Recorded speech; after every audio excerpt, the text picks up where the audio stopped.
floor plans. Each one of these spaces can be clicked on, loaded up, and here we're looking at the auditorium with the black box theater, lesson studio, scene shop, everything, all around it. You're going to notice differences between your new equipment and your old equipment. So your new equipment is all BACnet connected. Your old equipment is old Johnson Controls N2 network that does not have the same level of points and adjustability as the newer BACnet equipment. The auditorium here, number 10, is an example of that. You can click on the link there, pulls up auditorium 10. There's a quote out for this unit to be upgraded so that you have better control over the individual zones, but they're all pneumatic. If you want to know temperatures or anything out of there, you'd have to go in that space with a thermostat to measure the temperature in those spaces, or look at the wall stats, the existing pneumatic stats for the time being. Same with discharge air temperature, but there is fan status, makeup air, mixed air temp, and hot and cold deck discharge temp. We're going to want to upgrade that unit after July 1. I was under the impression that was having an issue with occupancy of the building, and that's what brought that unit about. So there is a quote out for that. I just don't know if it's been accepted or not it's been given to Great Lakes Mechanical. I don't know if it's where it's gone from there yet. But it will end up having full DDC control of all the individual zones, where you can see much more information again. This area here is back to the same zone of the floor plan. You're pretty much all existing here. The colors are giving you an indication of how far above or below zone temperature set point you're actually reading right now. Not every zone has that. So the zones that do will, the ones that don't will pretty much be white. If we look at like the black box theater, this here is a zone off of air handler 24. So when you click on that zone temperature, it's going to bring you to the air handler. Again, showing you all of your fan status, your occupied status up here at the top, economizer lockout, different temperature settings that you have for the air handler. Your air handler 24 schedule can be accessed by clicking on that link, and that'll pull up the graphic schedule for that unit. We're going to go back. The zones that are all fed off of that air handler are all reheat zones. Clicking on the zone tab will give you an overview of each of those zones, everything labeled telling you where you're looking at and what's going on, so you can see your zone temp and your damper position. This unit doesn't have discharge air temp on it, so you're kind of in the dark a little bit there, but both zones there, both groups are available to look at. Go back a little bit. That's really how all of the floor plans are going to be. So you're gonna the individual VAV boxes where they're separated out will be in their space. So for example, VAV 101, which is the large fitness center, clicking on there will take you to the individual VAV box, letting you know that it's served by Energy Recovery Unit 19, which is another clickable point where you can pull up Energy Recovery Unit 19. This is one we're having an issue with that we're working on with Great Lakes. That's why it's not running right now. It looks like there's a fire damper somewhere in the system that's closed. So we're waiting on Great Lakes and Serve Electric to kind of let us know what's going on with that unit. But if we reset it, it trips right back off right now on high discharge static pressure because of that duct being closed. There's, I guess, probably not one of the best examples, but there's a few issues that are still lingering around the building with new equipment.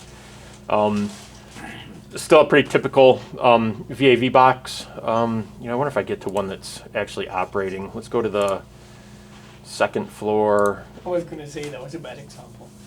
RTU 13. Well, I was hoping to see one where we would actually show it heating or doing something, but maybe with today's temperature, we're not gonna see that. It's starting to warm up. To show you that, like, if the hot water valve here were to be opened up, if I override it to, did I actually override it? I don't think I did. When that's overridden and opened up, it'll just take a second for it to all update. Is that a temp graphic at the bottom? That's a graph of your zone temperature, increases and decreases throughout the day as So what would be happening at 6 or 7 o'clock there, where it fluctuating. Well, we're not moving very much. I mean, we're looking at bouncing back and forth. It's probably really 69.7 degrees, and we're looking at it really, really up close when you're looking at the scale. Yeah, but it drops down to like 66 at 7 a.m. or whatever. It does, yep. At 7:15. I'd have to look at what the scheduled on time is. It probably have that starting at 6 or 7 a.m. And what's happening at that point in time, I'm not sure. It'd be something that have to be looked into. Jason, could you, through your computer, could you make the screen show us anytime after 12 p.m. that you have right there? Is that possible? Well, 'Cause right now we only see the AM until noon. And then after noon, can we see that? Like Jeff is asking, what happens at 8 p.m.? Well, right now we're not looking at that day. We don't so, have that history, but if we is that what- no, we do. So where we've got the today drop down, if you wanted to look at say like the last 24 hours, Okay. we can open that up and go 24 hours, or we can go week to date, where you can see what's been going on, how that temperature has been running. You know, without the chillers for the building running, because they're not operational at this point, you're not getting correct tempered discharge air out of these units without that running. So until kind of everything is up and going, there are going to be some fluctuations in temperature that are incorrect.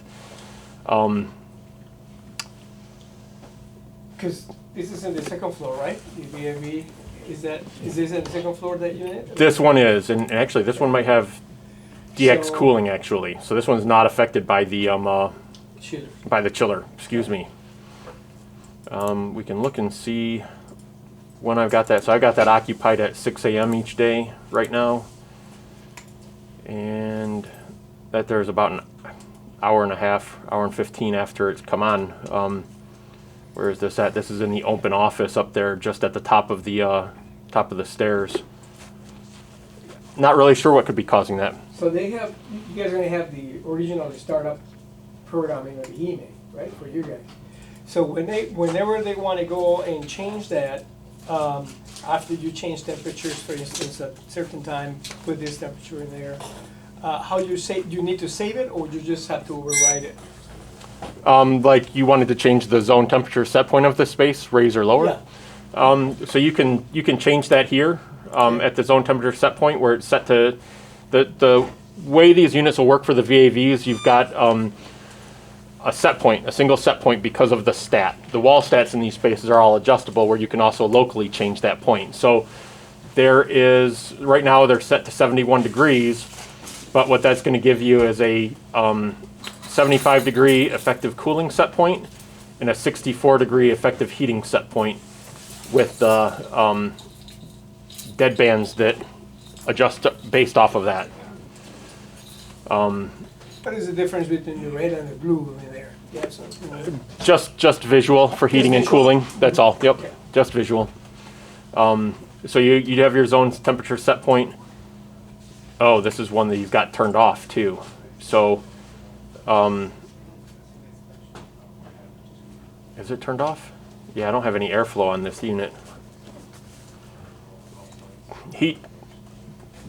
I wonder if Dominic ever turned them back on. They turned them off for the carpenters to do some work, and I wonder if they got turned back on or not. So it may be off on the roof.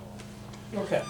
Because we actually have an issue with these units as well, with that we're waiting for thermalnetics to come back on for them not turning on and off like they're supposed to. Okay. They're not following our occupancy commands correctly, and I'm waiting for Great Lakes Mechanical to kind of get thermalnetics back out here for them. Okay. To check on all the VAVs? The new rooftop units, 9, 10, and 13. Those three are not following commands correctly.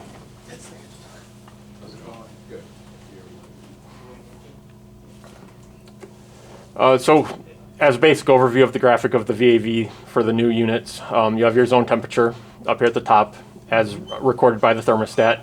unit occupancy, zone temperature set point, your effective supply air flow. Oh, there goes supply air flow. I wonder what that unit's doing. What it's aiming for.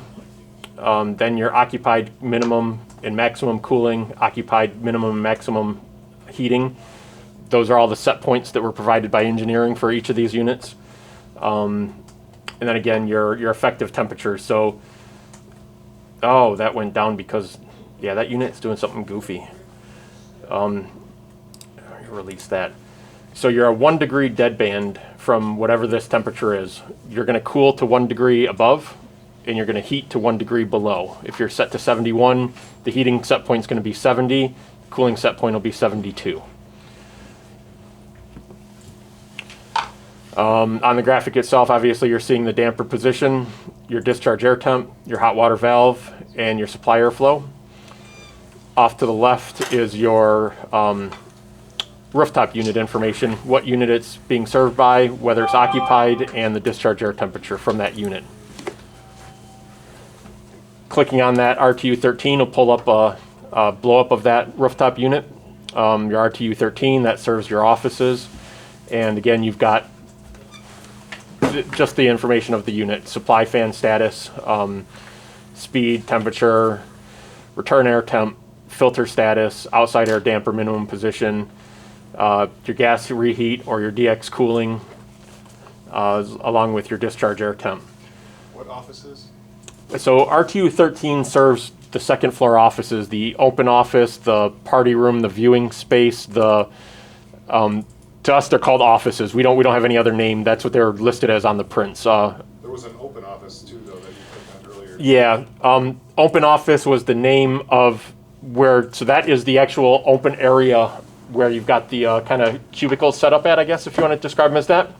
There's two units, 237 and 237A, that both serve that space. And again, these are just the names that came off of the prints. They are changeable. So if you decided that open office, you wanted more detail there, we can click on it, we can click set, and we can add more detail to that line there if something else is needed. So that's kind of a rough look at the VAV boxes. They're all the same except that some of them are going to have CO2 on them. I think this is going to be one, so the fitness center is one. So there's a few of them that are controlled with CO2. If the CO2 hits a certain threshold, I believe they're 600 ppm is where it starts at, and it goes into high mode at 1100, I think is what the numbers are from the sequence. And that'll kick back information to the rooftop unit or the air handler to increase outside air accordingly until we reduce that CO2 level. That's typical for all of your workout areas, pretty much, your dance studios, those type areas where people are going to be breathing a lot. On the floor plans, let's see if there's, so we've got our pool unit, we'll come to that with the rest of the units. Exhaust fan here is labeled, that's serving a small, these small little storage areas off the pool, just giving you status of whether or not that unit's running or not. That's just exhaust? That is just exhaust. It's just a second or standalone exhaust fan. So that's your gym. These units here are, like for the air handler 12, this is a bad unit because I know this unit's not done yet, but I'll click on it anyways. Yeah, we're not going to be able to see that. The graphic just isn't done for that one. Go to 15. 15 is done. On the units that didn't really have VAV boxes, there's just a link there kind of giving you, again, access back to that unit. 15's not running either. 15's got other issues too. We're waiting on, we'll have to wait and see what's happening with that unit's missing a part for the return fan. The variable frequency drive has never been installed. I think you're aware of. Yeah. Okay. Yeah. Do we have any units working? We do, yes, we do. I'm just getting very, very lucky at picking all of the ones that have issues, but unfortunately there are units with issues, quite a few of the new units. The equipment tab here is going to bring you to a page that kind of gives you a summary of all of your units. Your single duct units are on top with your dual duct units on the bottom. If we go to, let's say the lockers, this unit is working, energy recovery unit 16, we can double click on that, and that's going to pull us up the graphic for energy recovery unit 16. This is a direct outside air unit, energy recovery unit. Starting at the top, there's your occupancy schedule. Obviously you have a lot of different data points along here. Your airflow, temperature, return air humidity, filter status, whether or not the heat recovery is enabled, exhaust air fan, supply air fans, along with your heating and cooling coils. The unit here is trying to cool right now, but it's unable to because the chiller is not operational. I don't think that unit's it hasn't run in a couple years, and I think WJ O'Neill's working on it probably as we speak. The function of this unit, it pretty much runs on its own. Down at the bottom are several different set points that you have. One item that we were required to put in for all of the new units was an unoccupied mode set point. Below 20 degrees outside, this unit's going to go occupied, and it's going to run regardless of schedule.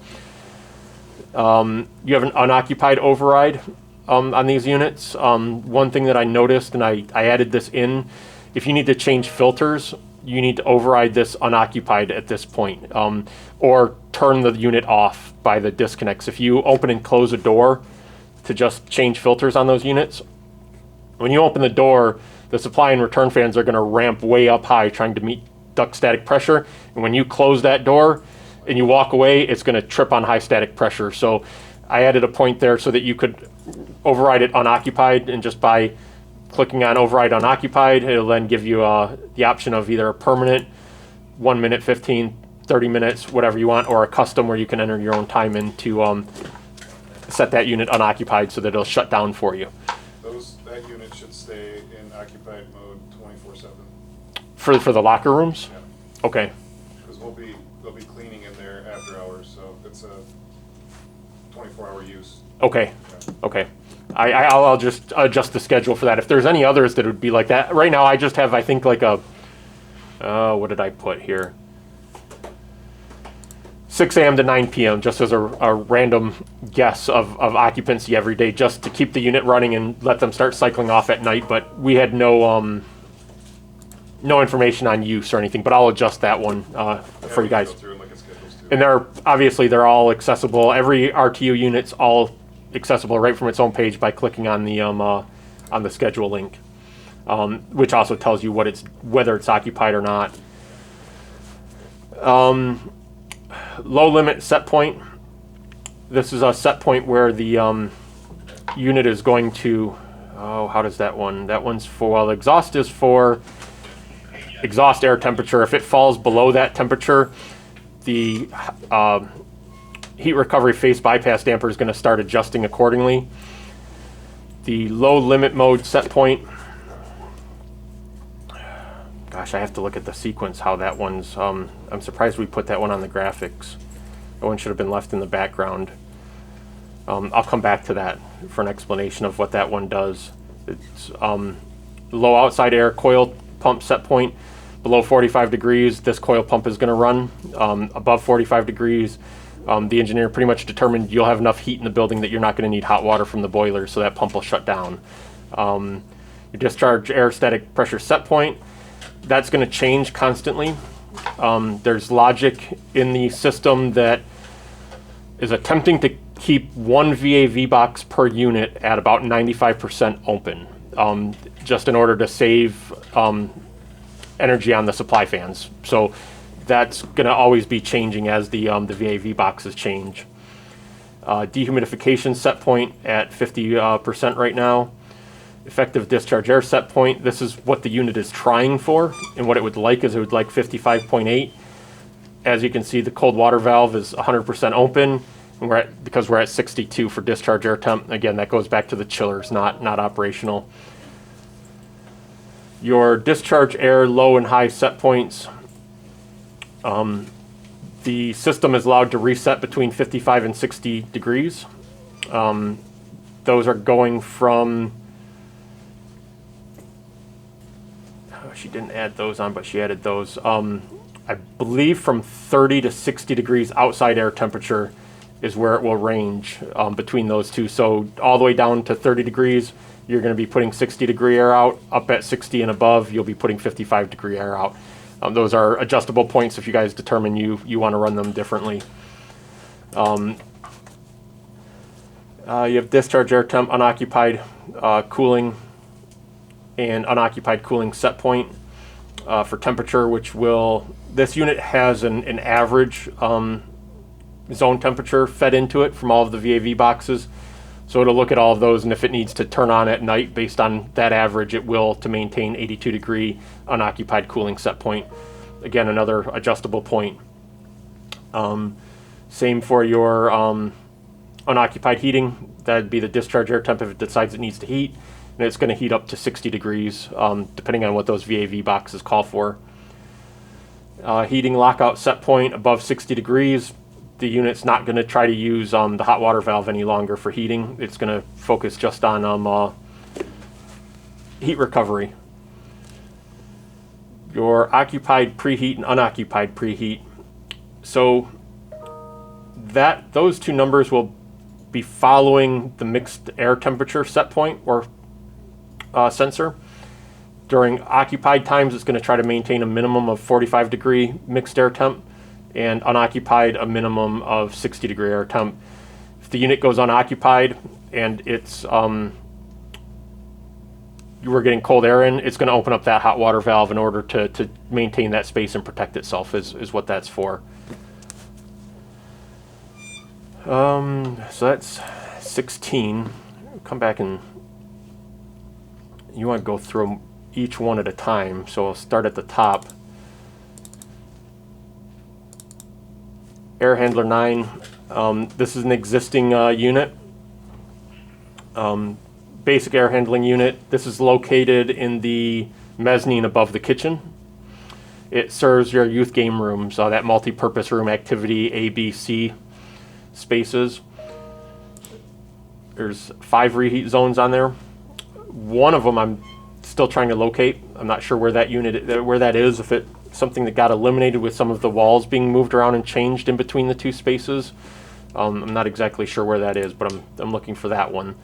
24? That's the old Harrison High School room. So on the existing units, that's kind of all the information we have as far as what they used to serve was what it was when it was Harrison, without a direct translation to what you guys have changed things to. So I'm not sure.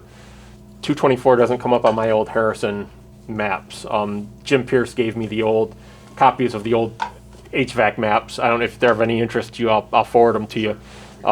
They kind of help a little bit, but they're rough. He didn't have things exact. So what you'll see with these, you've got a temperature set point for each of these zones, zone temperature reading, and the hot water valve position. These are just constant flow units, so there's no damper adjustment on them. They're just reheat coils. Oops, I'll go to equipment again. So that was 9. I'm showing that as a projector room. On 224. On your existing building, it's a projector room? Yes. Would you have any clue where that would, like, what that would It's on the other side of the party room. the other side of the party room? So if you go into the theater, second theater mezzanine level. Oh, these are way away from each other. So that's what I'm showing. I don't know if that's correct. Yeah, this unit here, I wouldn't believe that ductwork would run that way, being that it's above the kitchen, kind of at the southeast corner of the kitchen. Yep. That's a long run.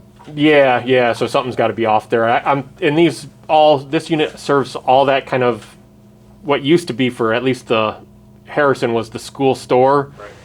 that kind of area.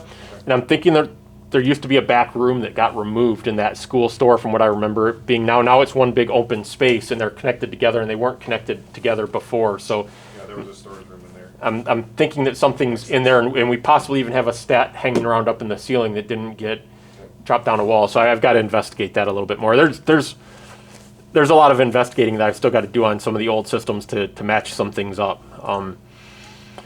Air handler 13. This is your video production maintenance area. This is a new air handler. This is one of the 2 that are in the mezzanine up above the 200 offices that are down there. Pretty straightforward air handler, not really much special with it. This unit serves 5 or 6 different VAVs. Typical operation on these, you'll have some of the same things that you'll see on the new units, though, that same 20-degree unoccupied mode set point, your same unoccupied override, airflow differential set point that was set by the balancer. Anything special or unique on that? Not really. This is pretty typical of a rooftop unit. It serves those offices too. This does. It serves the whole back area there. Everything in the back is served by this unit. All the offices, the video production, and the maintenance office in the hallway. I'll get to the VAVs and go over those with you before it's over as well, so we'll see those.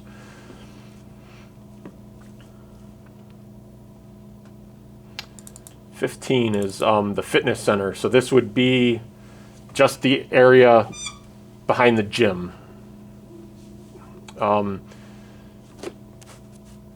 It serves just that area there. Zone temperature, humidity, space CO2. Same deal down along the right-hand side, pretty much basic set points for everything. You can change the name of that, you said? Yes, yep, yeah, these are by right-clicking on them, go to set, and we can change that name and put whatever you want to in there. You have a name now for Yeah, it? type dash strength. We can just identify the 2 separate.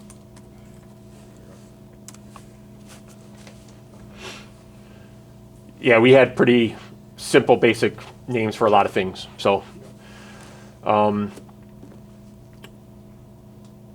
anything unique about this one? No. This is the one that this unit does have a missing part right now, so that's why the supply fan is not running.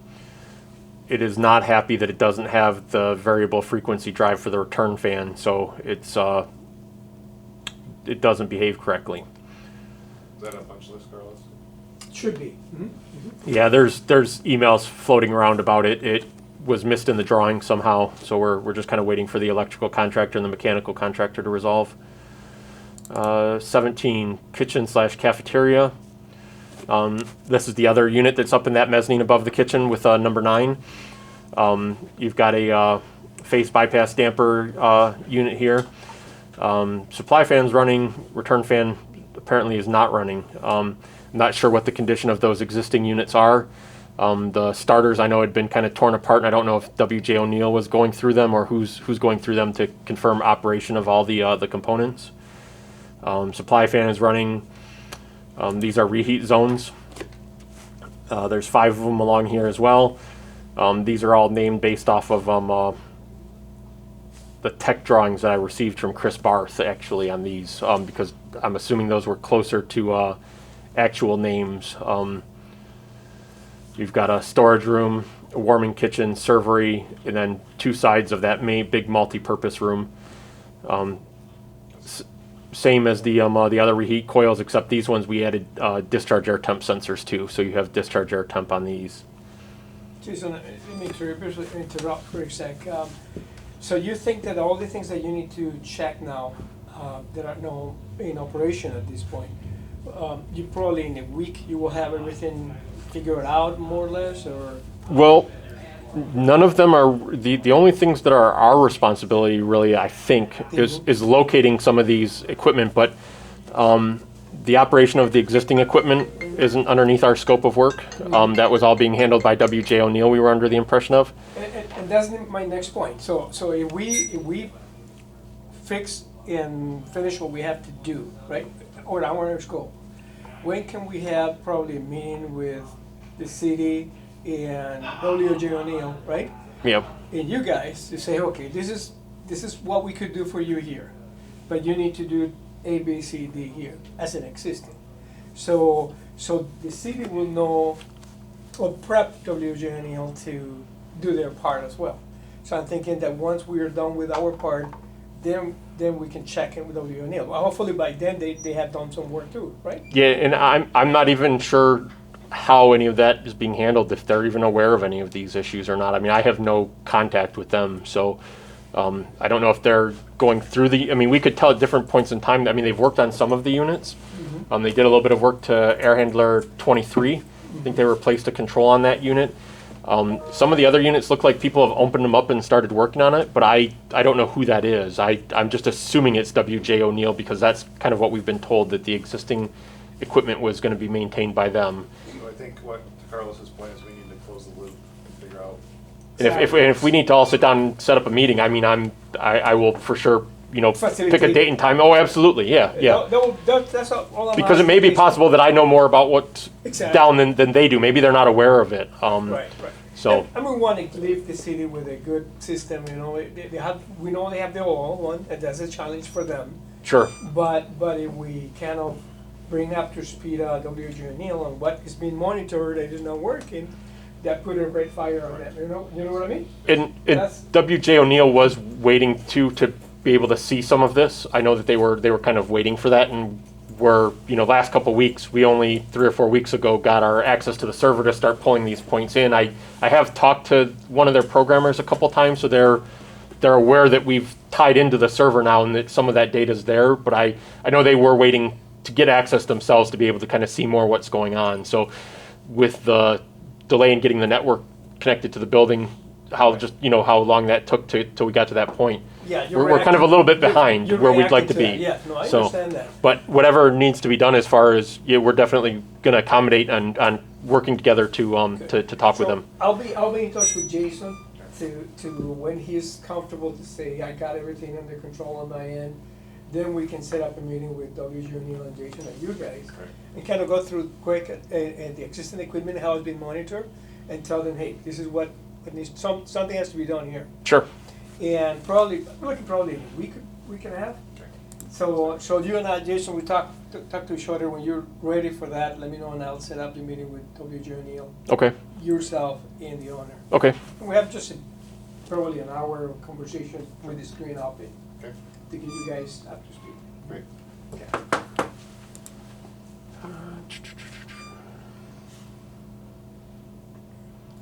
18, the pool dehumidification unit. This unit is scheduled to run 24 hours a day. If you change that schedule, it does have an unoccupied mode.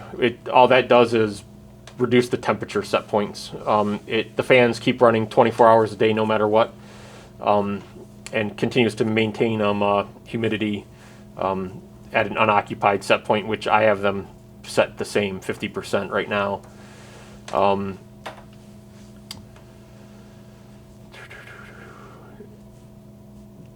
Pool water was not hooked up to this unit, so even though it does have a heat exchanger, you're not running pool water through it.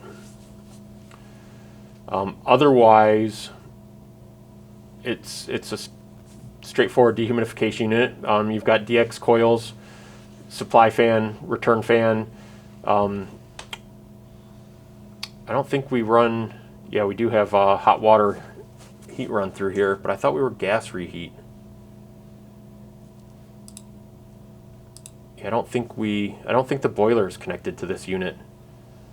So this must all be gas reheat on this unit. Makes sense.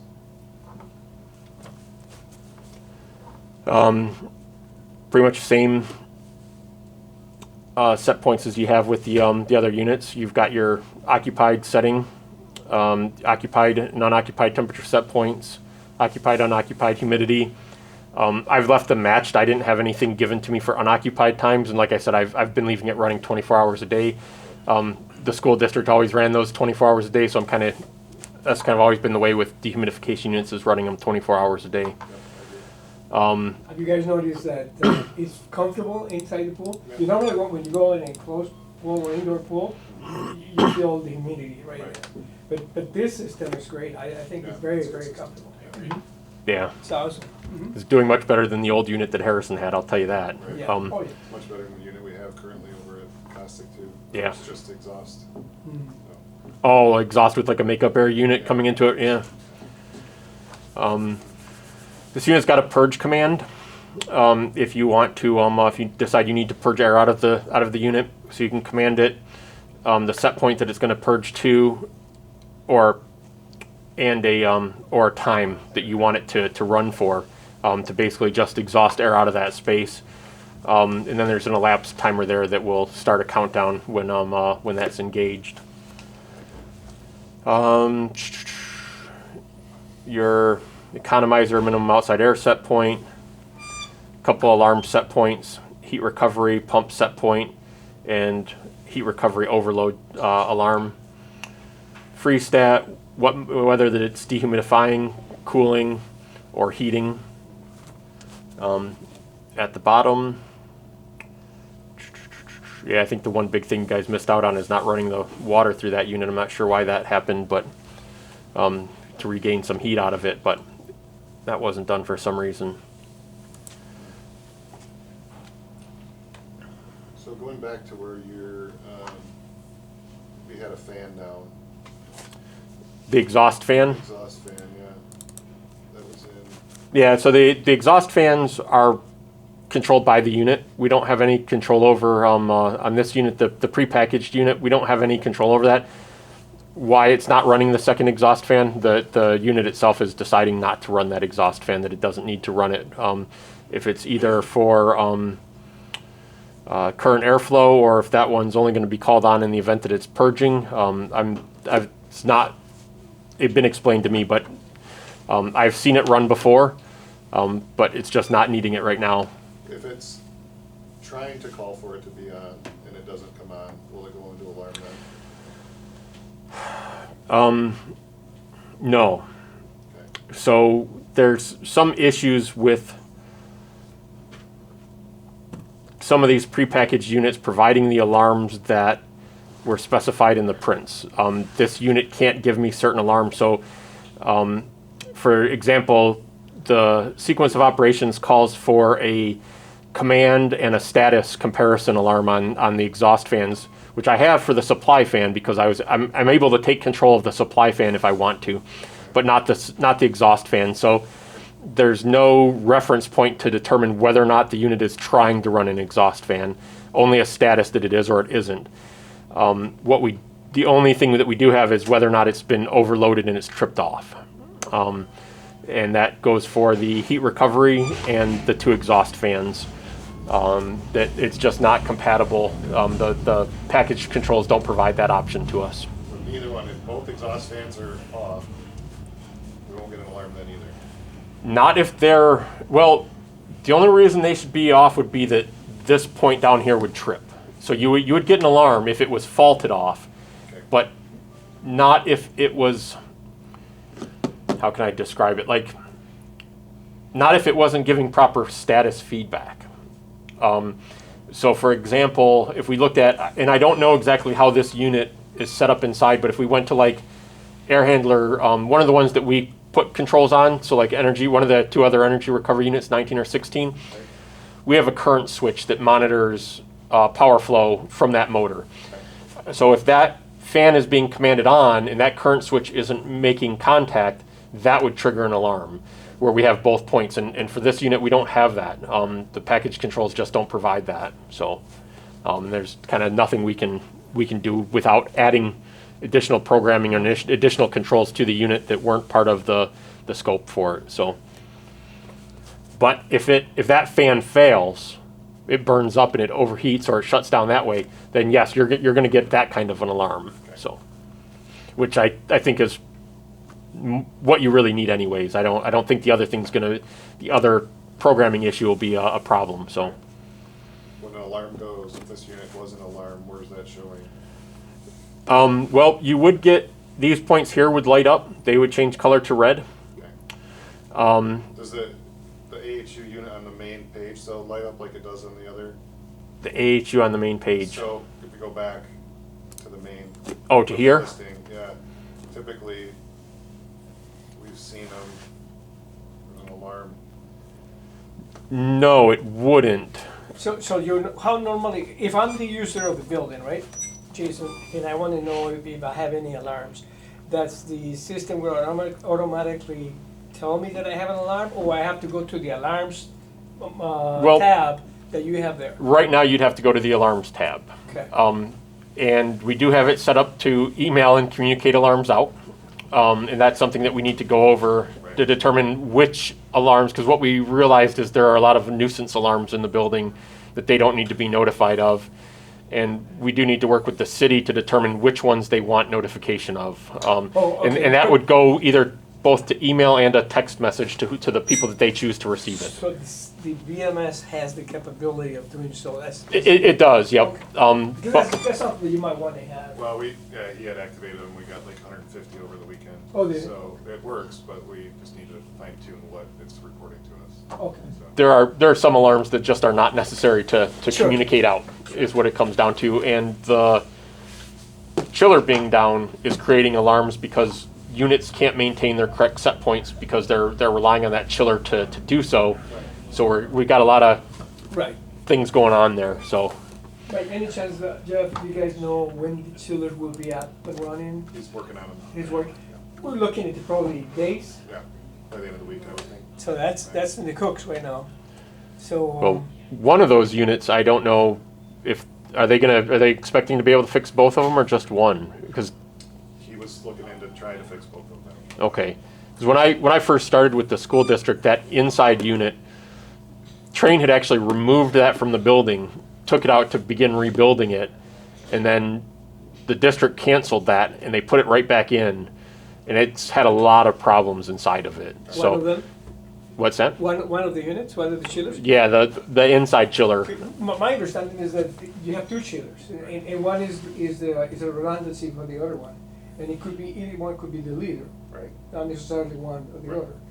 And that's what probably the city want to maintain. I mean, you want to have two chillers up and running at As long all as it works, times. right. Yeah, that's And then you typical. can switch them back and forth to start using one after February, or whatever, you know what I mean? They're usually on like a 1,000-hour run time. Correct, or timer, yes. So that's, so there's an issue with one that I don't know about it, how bad it Yeah. is. We'll wait to see what he said. I mean, he was filming with like all the day and going through that, so. Okay. But at least if we get one running, Oh, yeah, you can finish your homework. the school Yes. district only used the inside chiller for freezing ice in the ice banks. So the outside air cooled chiller is the one that was used to cool the building all the rest of the time. Right. Energy Recovery Unit 16. This unit serves your lockers. I think it also does the fitness lobby as well. It's a plate heat exchanger. 2 supply fans, 1 exhaust fan.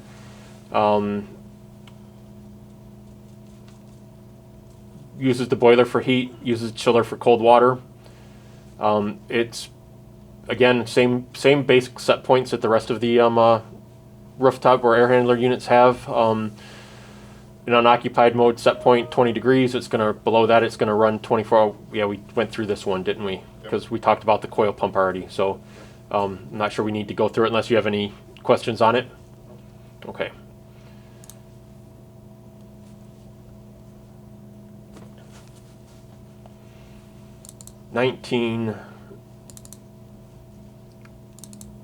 There we go. This one's this energy recovery unit has a return air bypass. 2 fans exhaust, 2 fans for supply. Same basic unit with that one exception that it's not a direct outside air unit. This unit's got a return air damper on it so that it can shut down the exhaust if need be and recycle that return air for the area. Why is this one not running? This one's not running because, so what we found during fire alarm testing was there's a fire damper in the ductwork that closed, and initially we found one that wasn't wired correctly. So when the fire alarm system was reset, it didn't open back up. When I reset this unit, I don't get any airflow to the first floor. So I've let Great Lakes Mechanical know that I think there's another fire damper in the supply for the first floor, and that trips the unit off on high duct static pressure. So until that damper is found or the obstruction in the ductwork is found, it's not going to run. You guys should be made aware of this. I don't know if it has been brought to you, but no, that's a little bit bigger than that problem. This unit's had a lot of problems. You're on the 4th set of supply fan motors on this unit.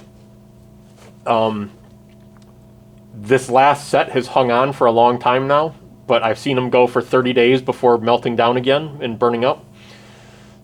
It looked like the manufacturer finally tracked it down to the supply air fan disconnect needing to be replaced. And so the last time they replaced that with both fan motors, and it's been up and running since then, except for this damper problem. But it's something that you guys should be aware of, that this unit was broken down into pieces, brought in, reassembled, and immediately upon turning it on, both supply fan motors burned up. They replaced them. About a week after they were replaced, those burned up. They replaced them again, and those ones lasted about 30 days before burning up. And now we're about 6 to 8 weeks since the last ones were replaced. So it's something to keep on your radar, that there's something there. The return fans have never burned up, but the supply fan motors did over and over and over again. The last technician traced it and believed that it was the disconnect was the cause of the problem. They replaced that, and it was a factory supplied disconnect with the unit.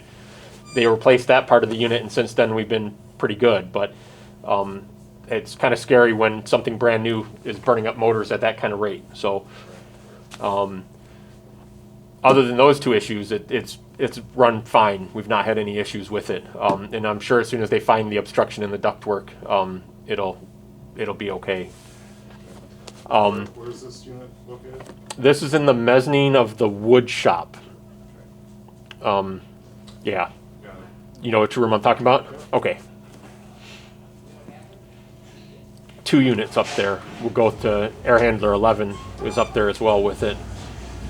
Otherwise, you're pretty much the same basic operation as the other energy recovery unit and the other air handler units.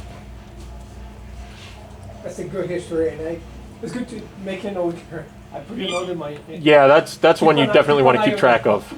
Because it's in warranty anyways.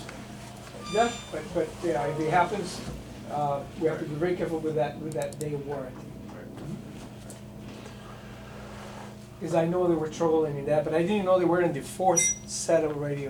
Yeah, that started to get very, very worrying but it seemed like their technicians just kept popping motors in without looking into and doing anything. Yeah, right. Just okay, throw new motors in. Okay, and it's like I know at some point they were blaming it on the electrician, that they wired it backwards and all of that. Well, what happened the one time that it blew up? So that's the strange thing. So those 2 units up there, 19 and 11, are supplied with a 100 amp feeder from downstairs in the electrical room by the costume area.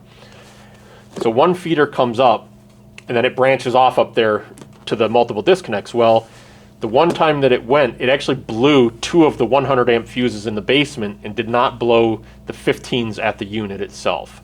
And that's why we started getting concerned about the wiring in the building. Thinking that, okay, maybe there's a problem with that feed because that's an existing feeder. The electricians didn't add that. That was existing from Harrison. But it seemed to have come down to that disconnect. So fingers crossed that's where it's at, and you're not going to have any problems.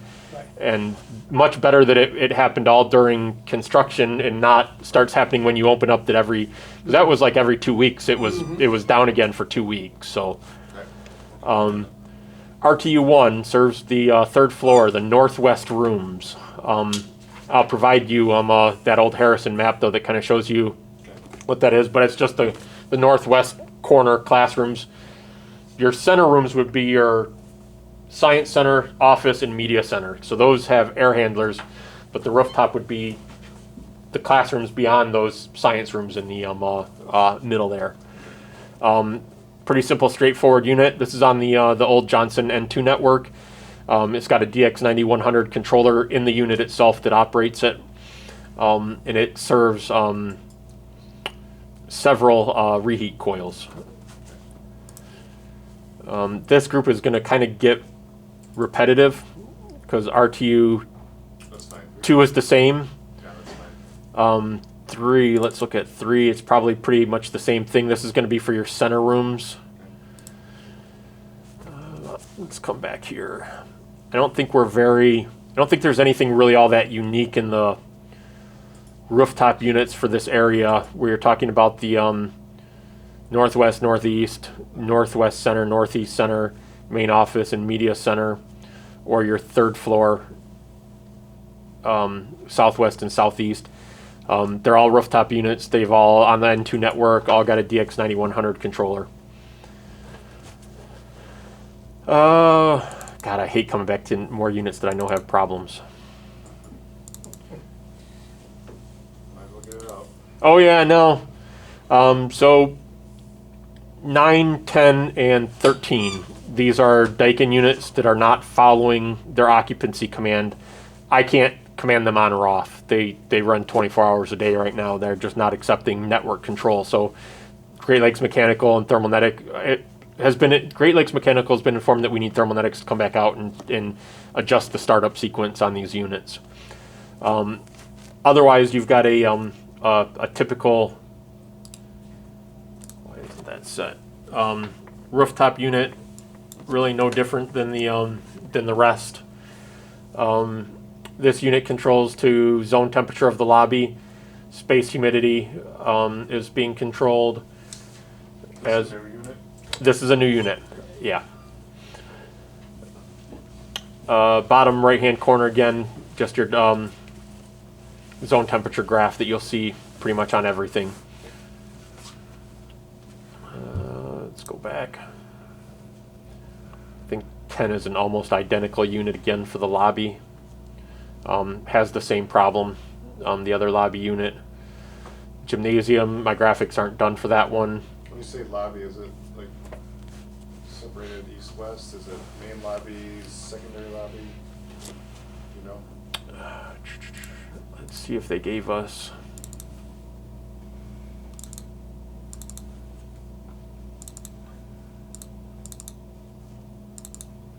I'm thinking like concession lobby maybe is one.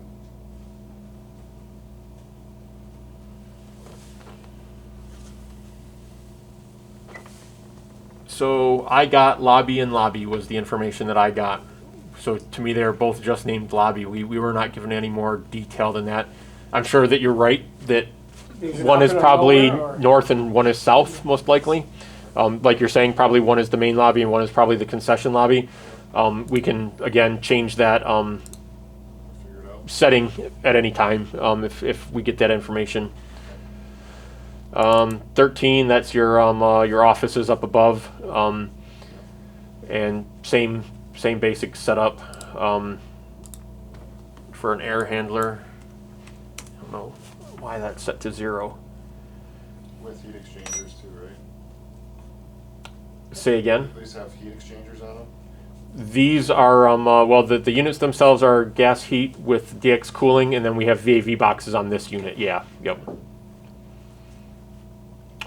And we can look at those. Well, we'll get to the VAV boxes here. On this equipment tab, you've got your air handlers and rooftops, which is the page that starts on first floor VAVs, second floor VAVs, and then third floor VAVs. So we'll get a look at kind of those and how they're grouped. I gotta leave in like 15 minutes or so. Okay. So just- You want to jump to something? No. Okay. We looked at the auditorium unit where we know that one is got some work that's going to be done. Air handler 11. This is the other unit that is up in the mezzanine with ERU 19 above the wood shop. Serves 3 zones: the Hawk's Nest, the wood shop, and the stage. Broken belt on this unit, so that's why it's not running. Who's handling that, you know? That will be discussed with WJ O'Neill, I'm guessing. I mean, some of these I can, like that broken belt, I can get it done now. Yeah, that. To my knowledge, that's all that's wrong with this unit is it's just got a broken belt. So, Broken bill? yeah, and the supply fan, I believe. Is there a way the program that you have right now, Jason, give us a status of what's working and what's not working? Just to kind of help the owner had that conversation with W.J. O'Neill.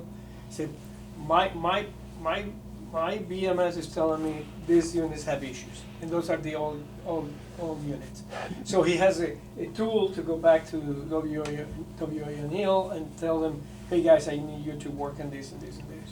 Is it possible to get that report from your VMS? No, they can look at these pages, and they can, I mean, what they could do from like this page here is go down and see that something says it's occupied. So air handler 15, which is a new unit that we know what the issues are, and that needs to be handled by Great Lakes Mechanical. I mean, they can then look at it and say, okay, it's not running. Okay. So there's an issue there. Why, right. But I don't have a way of like creating a report out of Okay. that. But by scanning down here, you can look at 19 not running. Can we have a printout of pages like that? I could make you a screenshot of it. Yeah. That doesn't have to be scrolled over. Do you guys use web access to view all of this, or how are you guys? Okay, all right. I didn't know if maybe you use the Workbench software to access things. I can condense it a little bit better. That's all. So I'll do that for you. Share that with us? Absolutely. Yep. I'll take screenshots of all of them for you. Because I think it's going to be useful for you. Trying to identify, because W.J. O'Neill is not very proactive, I know. Right. Tell them something's wrong. Yeah, but that would be very helpful. Sure. Thank you, Yep. Jason. Absolutely. Air handler 23, 24, and 25 are all located at the 2.5 level floor in between the maker space and the art rooms. 23 is the unit that W.J. O'Neill replaced the main controller for, and I believe they replaced the hot water valve actuator. They're waiting to see how things are running through the network, so I think they're aware that they need to come back and look at this, but it's something that needs to be brought up to them because it's not functioning quite correctly. But otherwise, it's a typical hot deck, cold deck unit. Same basic information at the top, your hot deck and your cold deck, and then your zones, your reheat zones for each area. Again, they're all labeled to kind of tell you where what areas you're serving. You've got two groups. What did you say wasn't functioning on that unit? What did I have wrong on it? It shouldn't be calling for heat and cooling like it is right now at the same time. 100%, right? And at different times, I thought I had a problem. Yeah, so it's really odd to me when I see zone 4 at 80.44 and zone 5 at 80.44 to have two zones side by side reading the exact same temperature.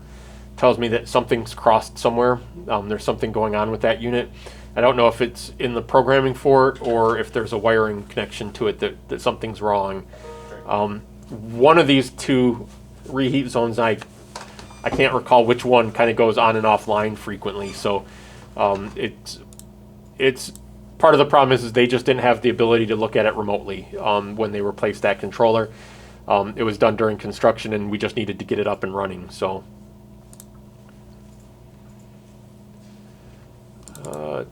24 and 25 are essentially identical units. They're just serving different spaces. 24, the black box theater and recording studio and scene shop area. And 25 is the same thing for just the rest of the space. Your band practice and maker space areas. VAVs. Your first floor VAVs are all viewable from here, where you can take a look at them all.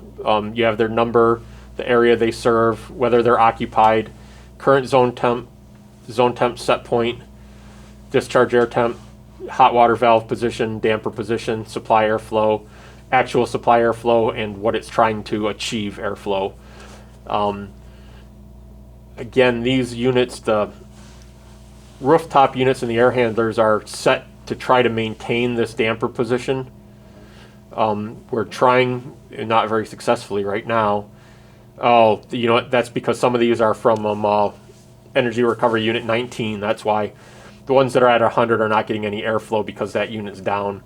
The rest of them are trying to adjust accordingly.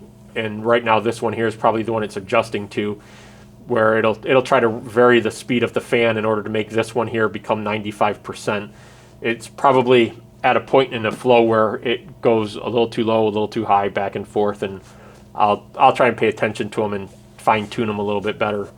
But that's part of the sequence of operations for them. Second floor VAVs, same deal. It's just a grid that kind of gives you a quick overview of everything, so you can look for problems. If and everything's that can be adjusted is adjusted here. If you needed to, like for some reason the dance studio got set to 58 degrees, you can right click on that and you can set that to 71 if you want to. You can click on go to and you can jump to that unit, or you can double click on the unit to get to that space itself. Oh, that's because it's running higher. I may have to actually adjust that at the thermostat the first time. I'll go look at that. What's that stand for? Terminal unit. That's what they're labeled as on the prints is terminal units. Third floor. Your third floor has 3 rooftop units that manage VAVs, RTU 3, 4, and 6. I forget what areas each ones are, but the VAVs for 3 can be reached by clicking on 3, 4 by 4, and 6 by 6. They give you all the information we have. These units give us a little bit less information than we got off the new units. We don't have discharge air temp sensors on all these units, and we don't have damper position set points on them. The original controls just weren't programmed for that. I believe 6 is your media center. Can you go back to that last one? Oh yeah, 4. So, are we finding these misses in chiller issues? Like, well, on, was it 302, like you got 100 degree? Yeah, That's off. I've noticed as I was putting the graphics together that there's a couple, I think there's more that are reading at 100 degrees. Here's another 310. I'm sure they're not 100 degrees. There's probably a problem with the sensor. It's either damaged or its wiring is broken and it's just not connected properly at the sensor.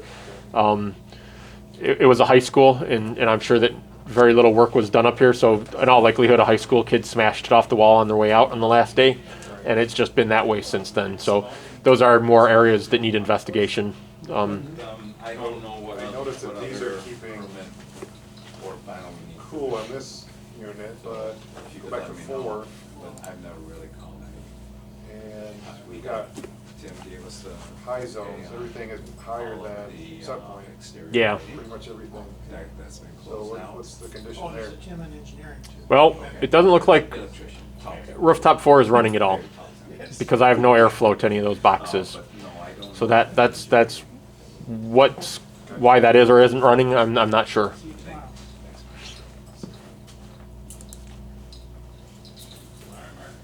And we've got a few on 6 that aren't getting airflow as well. And I don't know if those are no airflow from the unit itself. That was rooftop 4. Oh, I didn't know that. He's been here. Or if we have Yeah. You wanna bring him in? bad sensors We're on. about 10 minutes to start, yeah, so 5 We'll minutes. just start it without. Okay. We'll go somewhere else. Good. Because according to the controller for rooftop 4, it's running, the fan's running. So why we're not getting airflow to those units, I'm not sure. But that would be something else that needs to be looked into and investigated. Joe. Fortunately, it's the 3rd floor. It's not areas that you guys are going to be opening up soon. So, Well, not necessarily the case. oh, okay. That pretty much covers the air handlers and the VAV boxes. Your pool heating hot water system and heat exchange. You've got a dedicated boiler out in the boiler building for that unit. You have 2 pumps out there.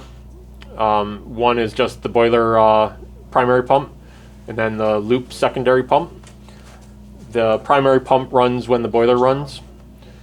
The secondary pump is called on by our system to run.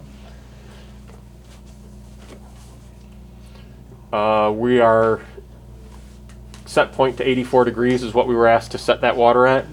And this unit pretty much does everything it can to maintain that 84 degree incoming water. So the hot water supply is the supply to the heat exchanger, and then return out to the pool. So it's maintaining this incoming temperature as close as it can to 84 degrees. The other temperature will, as need be, the valve will open up and start warming that water up. That boiler runs 24/7 all year long in order to maintain that pool water. So you have two valves, one for each, one for the leisure pool and one for the dive pool. Otherwise, a pretty simple system unless you have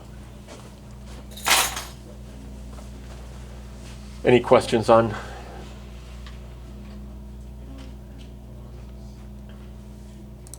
heating hot water system tab. That's your 3 boilers. It looks to me, and I haven't had a chance to walk out there yet and look, it looks to me like W.J. O'Neill has maybe decided to place those boilers in local control. When it was Harrison High School, the way this would have ran would be that it would maintain the primary loop at about 10 degrees above the secondary loop. So it's running pretty hot right now for the temperature outside. But I believe when we first started here, the guy who was starting up those boilers said he didn't want to run it in remote control any longer, and he flipped them all into local. So you're kind of overheating the water. It used to run kind of fine, really, for Harrison to run it the other way on local or on remote control.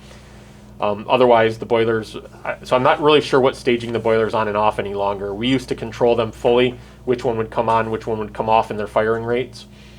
But we're not remote controlling them any longer since whatever was changed at that time. You have individual primary pumps for the boilers that are commanded on directly from the boiler. You have secondary pumps out there that are commanded on to maintain that loop within the boiler room. And then you have your building pumps, which pump water through the building. The pumps will rotate. Pump number 7, that VFD has been an alarm since it was Harrison High School. I believe that's the fan for the VFD is bad, and nobody ever replaced it. It's a small part that can be purchased and replaced, though. You have a system enable at the top, a calculated set point, hot water lockout set point, which is adjustable. That's your outside air temperature lockout. A differential pressure set point. Then you have your low and your highs set points based on low and high outside air temp. So current setting right now would be for at 10 degrees outside air temp, 180 degrees, and at 60 degree outside air temp, 110 degree water. But again, that's only really working for the building loop. It's not the primary loop or the secondary loop here, I guess, is what it really is. That would normally be running just 10 degrees above whatever that number is, but up at 190 degrees, somebody has changed something. So, and I think that's W.J. O'Neill made those changes. Your lead boiler should be number 3, which that appears to still be functioning. Lead pump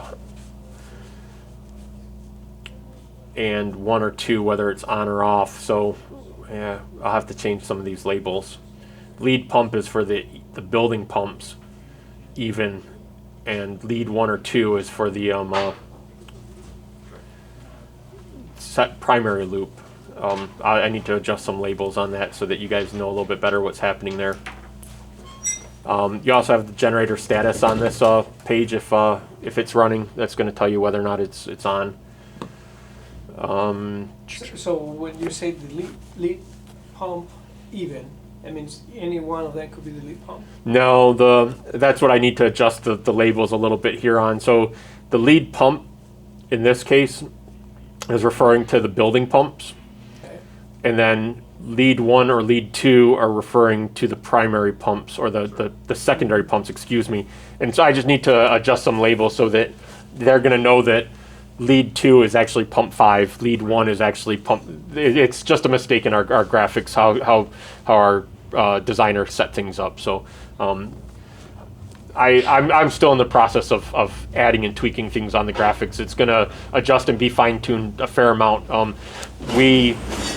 me, it was a very short notice to be here today. I found out on Thursday and was like, hey, you guys are doing training on Monday. It's like, all right, I knew we weren't ready. I told them that we needed another day and a half until we were closer to what I would consider 100%. But it was more than good enough to give you guys an overview of it. It's just fine tweaking at this point. So, And if you could just review the schedule and the alarm portion with them, I'll take a look at it when I get a chance. okay. And then we can set some up with WJ and go from there. Mhm. Okay? Yep. Cool. Thank you. Appreciate it. Oh, the next tab. This is your chilled water system. Actually missing a picture. Surprised that didn't show up for some reason. That would be your ice tank there, ice bank.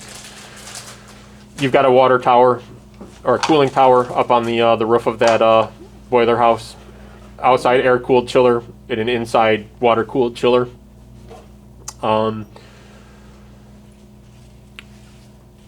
It's one of the more complicated chiller systems, just because you've got two different chillers working together on the same lines. Pump 1A supplies chiller 1. Pump 1B supplies chiller 2. Pump 2 and 3 are alternating pumps for the cooling tower, and then pumps 4 and 5 are alternating pumps for the building loop. Right now, obviously, nothing is running.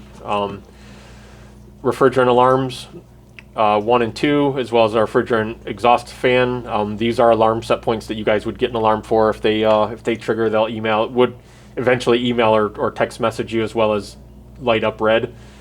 You've got a enable option, whether the system's enabled or disabled. It does run on a schedule, so you guys will have to determine if you want to run that chiller 24 hours a day or start it a little bit before and end a little bit after, whatever the case may be for your building occupancy times. Your lead chiller set point, lag chiller set point, outside air lockout. Below that temperature, the chillers would shut off. Your building cold water set point, 45 degrees. The ice burn cold water set point that determines at what temperature you're going to start using ice. Differential pressure set point, and then whether or not the chillers are making ice or if they're in alarm. Multiple set points here, or multiple temperature set points all over the place here. These two at the far right bottom are your supply and return to the building. The rest, you've got pre-tank and post-tank set points here. This would be your primary chiller supply temperature. And then cooling tower entering and cooler tower leaving set points, as well as the blending valve for the tower. And then a blending valve for the ice bank as well.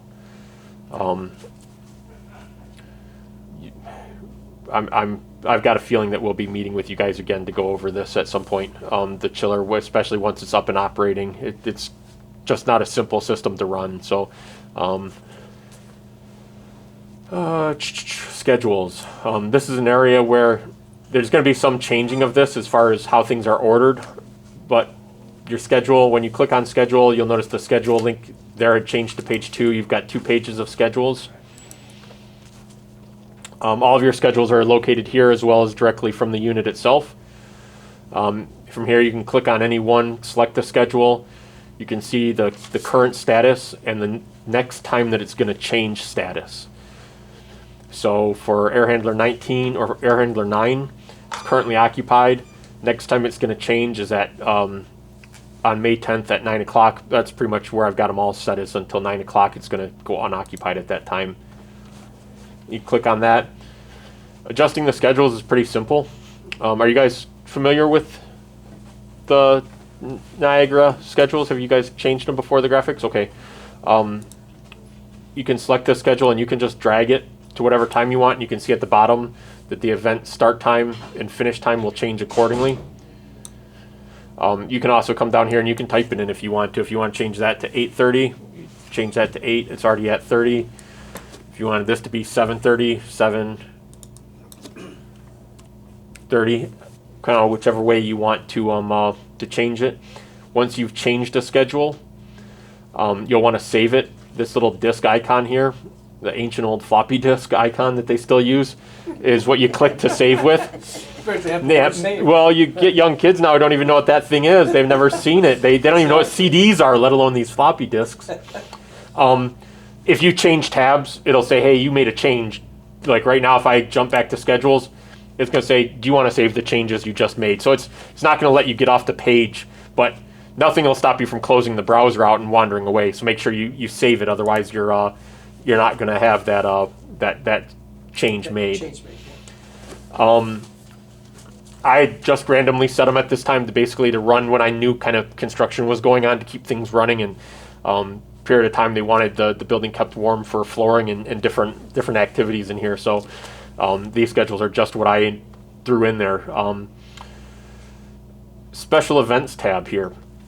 So can you override the general schedule for certain units, Jason? What do you mean? Because that's your overall schedule, right? When the building is gonna be occupied and when the building is not gonna be occupied. Well, this one here is the schedule for each individual unit. So what we're seeing here is like air handler 9, air handler 17, ERU 16. So each unit has its own schedule. Okay. So they can all be, if one floor of the building, like I heard him mention that it's going to change. So maybe they've already got plans for the third floor, but maybe if the third floor had months until it was going to be built out, you may want to shut these units down all the time, and just let them run unoccupied and maintain that unoccupied set point. So you can individually set all of these Save that way. energy. Yeah. Yep. And I don't know what their plans are for different areas. Some areas may have different uses and different times where they can shut them off. So going. I like the graphic, Jimmy. I mean, I've seen other systems that are complicated and they're all bulky. This is neat. It's just very concise and it's clear. Well, Yeah, for sure. there is, and I guess I forgot to kind of bring this up. So there is the complicated side to this as well, and I forgot to go to this. So if we are at a unit and you come to here, and from here you can view all of the points. There's like a spreadsheet, and there's points in here that you really shouldn't have to modify. So particularly on like the energy recovery units, they had some pretty complicated controls design set in there for when that phase bypass damper would open and close, when it was going to heat, when it wasn't going to heat. There's all of these like high limit and low limit temperature set points. They were complicated for me, so they're going to be complicated for even like W.J. O'Neill technicians, let alone a building operator who's not familiar with them. But they are available there if you guys ever decided you need them. They're accessible, but I would think that most what you're going to need to run this building and run it well is right on the graphics where you can visually see what's going on, and in a pretty straightforward way. But there's a lot of information there What still. other options do you have there, Jason? You have the graphics, and the second one, how is it called? Oh, so up here Yeah. where it says graphic, you go to the JCI points widget, Yeah. and then you click on the points link. And it and that- brings them up. Yeah, and a lot of the same points that are on the graphics are here. All of those are here as well. These are what are giving that information, but there are points here that didn't need to be on the graphics because there are things that should be tweaked by somebody who really knows what they're doing. So they're accessible for the operator, but I don't know who's going to have access to this system. I mean, this could be a situation where there's a secretary in the building who has access for changing temperatures in areas, and there's set points that she wouldn't know what do, and we don't want accidental changes of some of those just because of the complicated nature of the energy recovery units particularly. The rest of the air handlers are pretty simple, and most of their points are available, but the energy recovery units and the pool dehumidification unit are the ones that are a little bit more complex. So What else do you have when you drag that down? Property. property sheet kind of gives you the same information. tells you the value of what state the point is in. And then AX property sheet is just a different view of that same information. Okay. And your slot sheet is another view of that information. These are kind of getting more into the operation of the program itself, but they're mostly just different ways of viewing the points and telling you, like the duct static pressure, its actual name is really duct $20 static $20 pressure, and then a display name, what type of point it is, and the controller numeric type point. So it's information that somebody like I use, but it's unlikely that anybody operating the building will ever use those. They may want the points though. This JCI points view widget. Yeah, that's useful because it gives you a snapshot. Yeah, and a lot of times technicians like that. They don't want to look at the graphics. They want to just scan a list of things, and I understand that. I do the same thing. So let's get back to the graphics here and the schedules. In the schedules, this weekly schedule here that's adjustable by dropping and dragging or changing the times at the bottom. You can add times to this if you want by just grabbing and dragging little spots, and that will create an event, and you can determine whether it's occupied or unoccupied by checking a box there. You can delete that event.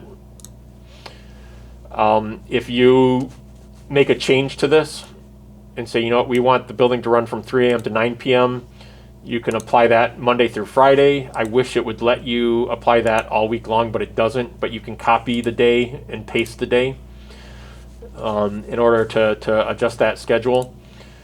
You can also clear the day, or you can clear the week if you want to start over.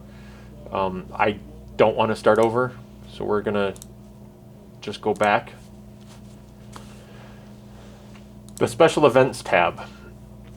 So special events tab, the weekly schedule does the same thing, Sunday through Saturday, over and over and over again. It does, as long as it's set there, it's going to keep repeating that schedule.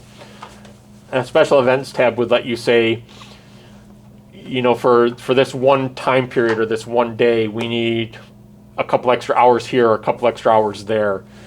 So by clicking the little plus tab or button down here, you bring up a name, and I don't know, we'll say you're going to have people in here swimming at night after whatever time, so night swim. And this isn't the rooftop unit or the air handler for that anyways. And you can then choose one date, a date range, week and day, custom, or a reference.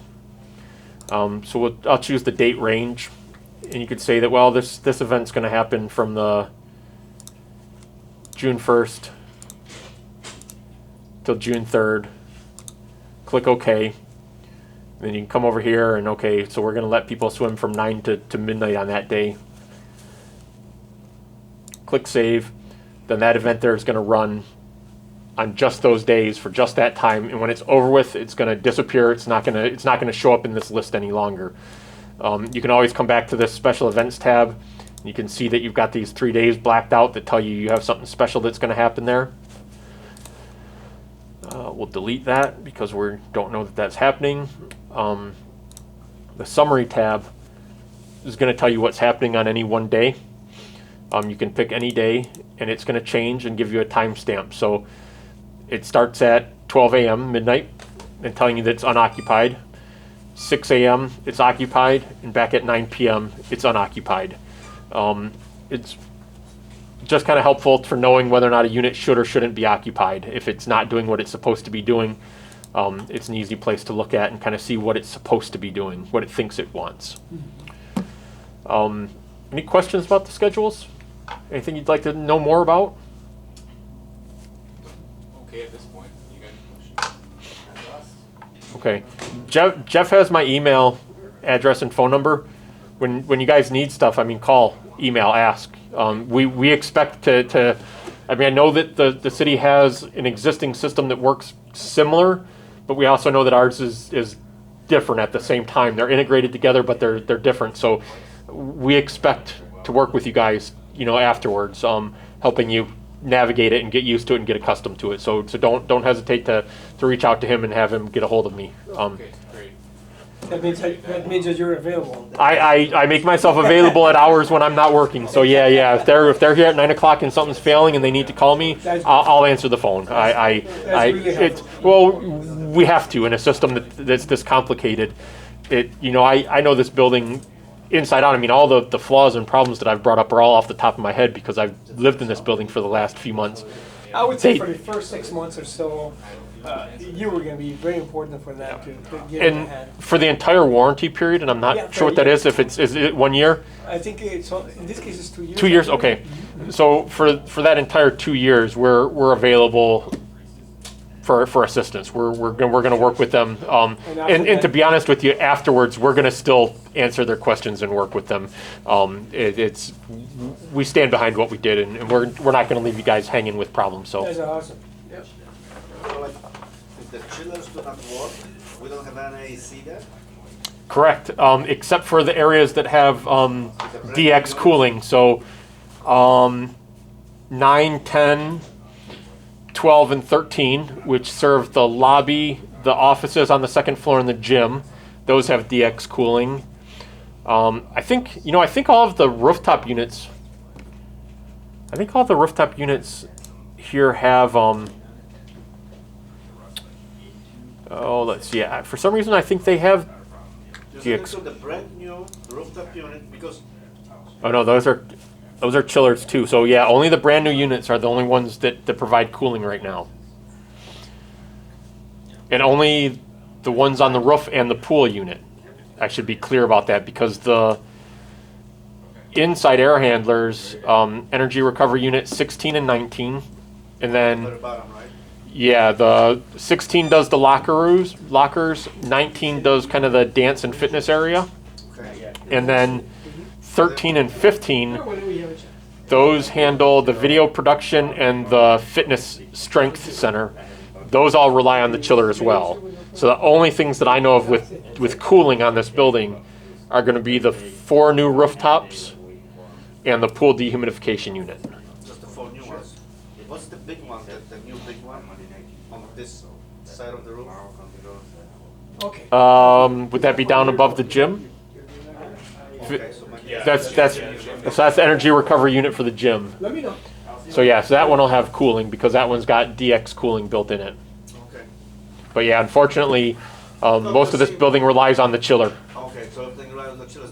Well, I was thinking that the chillers is just like helpers, but obviously. Oh no, nope. Because the when it was Harrison High School, we had nothing that was DX cooling in this building. So everything relied on that chiller. Because the idea of the chiller is that at night, gonna chill the water or make ice when the power is cheaper, right? And That is the idea. Is that that at night you would make ice and freeze those ice banks.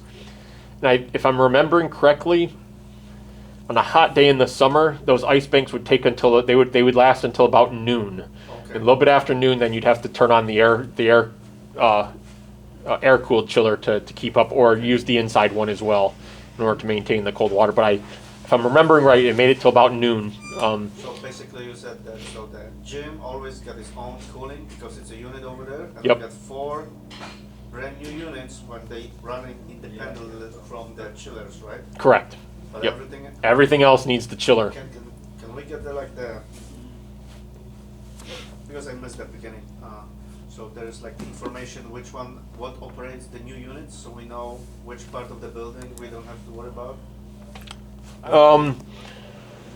So you just want like something from me telling you kind of which ones are which, or did you see something that you're referring to? No, I'm just like. Because most of it's just in my head, I guess. Because I used to work for the school district before, so I'm familiar with the building.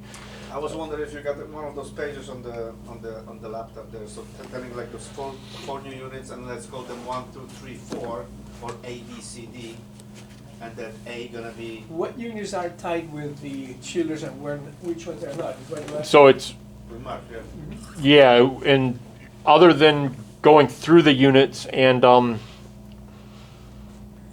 Because see, like you said, you all them know almost by heart. We kind of like clueless. yep, I understand. and I'm trying to think, so what if, and I guess it'd be up to you, so like here I've got this page of equipment, right? And it's got each one listed, so if I had gone through and I added to the name of each one of these, then I added to the graphics as well. What can I do for you here? You know, like I said, just to help us out a little bit, because like I said, you say number 19 running this and that. So like, how the hell did he do that? I'm trying to follow it on this. Because I've kind of lived in this building for There you go. 4 years. 4 years or more. Yeah. So yeah, I know. I understand what you're up against. Trust me. And what I'm trying to think of is, what's the best way for me to do that for you? Okay, it don't have to be now, but if you can come up with Yep, something. yep, Yeah, that'd be okay. Perfect. This way. Because what I'm thinking maybe is, obviously on this list here, you've got the air handler unit and it tells you which area it serves. So you can scroll through here and see what they serve. What I'm trying to debate on is, should I break out and make you just one extra group that is the DX cooled units, and then you would know that all the rest were water cooled units. That's what I'm kind of running in my head is making you a separate chart that shows what each unit, you know what I mean? Because there's only the 4 units that are, so it's not that big of a deal. But so it's 4 new one, including the big one for the gym, right? That's one of the 4. It's one So of the 4, yeah, okay. 9, 10, 12. 12 is the big one, and 13. So 9, 10, 12, and 13 are the new units. You move your numbers like, No, Yeah, I know, I understand. I've been up to them and I've worked on all of them already, and I had to, yeah, so If you I've, can make something like that for us, would be actually kind of helpful, I think, no? sure, yeah, yep, let me think on it a little bit, kind of the best way to kind of work it in there and do something so that but what I'm getting at is, I think that I need to somehow kind of make it on this chart page where you have the ability, because if what I'm saying is, well, you can go to each unit and find that out, that's kind of a waste of your time if you have to check every single unit to look through. So I'm maybe, Could you add a column? well, that was what I was just about to suggest, is that maybe I make you another column on these that says The DX. DX cooling or chiller cooled, chiller. and then you can see it at a quick glance what it is. If that's good for you? Okay. It'd be super helpful, yeah. All right, So we yeah, gotta- absolutely. It's a complicated building. This was the most complicated of the school district's buildings as far as the heating and cooling system went, because of the multi-floors and everything else going in it. So I understand, trust me. Like I said, you explained that everything depends on the chillers and stuff like that, so it's even more involved. Yeah. And same goes with your boilers. I mean, most of your equipment relies on those boilers for hot water too, for heating. Those, You have 2 systems downstairs. One is just for hot water, for the washing your hands. The other is for heat, right? yep, and then a third one for just the pool. So you've got a brand new little boiler Downstairs closest for to the south in that room, and that's just for the Oh, pool. it's just for, okay. The 3 large, who makes those? Darn, I know they're flex tube boilers, and I've worked on them before. I can't remember that manufacturer's name, but the 3 large boilers out there, those are your building heat boilers. Yep. And then you've got a Lochinvar, a smaller unit along the wall, and that's for your domestic hot water for washing your hands and showers and that sort of stuff. So it's also for the new plumbing and all the. Oh, yeah. and everything. Yeah. It's the same one little boiler that, Yep, okay. yep. And there's a pretty big storage tank up above it. That boiler's heating quite a bit of water and storing it for you. So I don't know how many thousands of gallons, but like 20, 30,000 gallon tank is up above that domestic hot water boiler. That's not that small of a boiler for domestic hot water. Did pretty well for this building compared to some of the other buildings that we had where you could actually run out of hot water. I don't remember that being a problem here. Now, did they do anything with repiping to help recirculate that water around? I'm not sure. I know that when the building first got bought, we had a couple pretty extensive walkthroughs of the building that I went through and it helped point out existing problems. So I'm hoping a lot of that got planned for and repaired, so you'll have better water flow in areas. And a lot of that piping had to have been replaced anyways because it was rotting Bad out. shape, yeah. Yeah, it was in such poor shape at this point. I mean, I know a lot of like the sanitary drains from the bathrooms were canoes. They had rotted out on the top. Yeah. They were so And bad. also the So- new addition, the 2.5 floor, whatever. That's what we always referred to it, the art wing or whatever. Yeah, we always called it a 2.5 floor. But even when the school was, this was the lowest water pressure in the whole building. That's why you get this support pump over there running, right? Yeah. Yep. Yeah. This building had problems that, like I said, hopefully they incorporated a lot of repairs into to correct. I'm sure they. We did change Yeah. quite a bit of our piping, yeah. Yeah, that part of things I kind of get here after a lot of that's done, so I didn't get to see what was and wasn't done as far as We some of didn't that. change So everything, which would have been the best for the building. But we spent, I think, like a one shot, like 90, almost $100,000 in just replacing pipes Piping. everywhere where it was in the worst condition. okay, yeah. So hopefully that got I'm sure But it's not better. everywhere, so that's. They were very, very strict with budget, so unless it was absolutely necessary, they didn't allow us to change anything. Okay. Any other questions? No, not at the moment. Okay. All right, because we're Like I kind of. said, Jeff got your email and we get Yep. questions. You're gonna be. Yep. Yeah. No. I mean, Not just me, but we have other myself and Ken Pilarski and Linda Flannery. Ken Pilarski, he's the guy who did the original program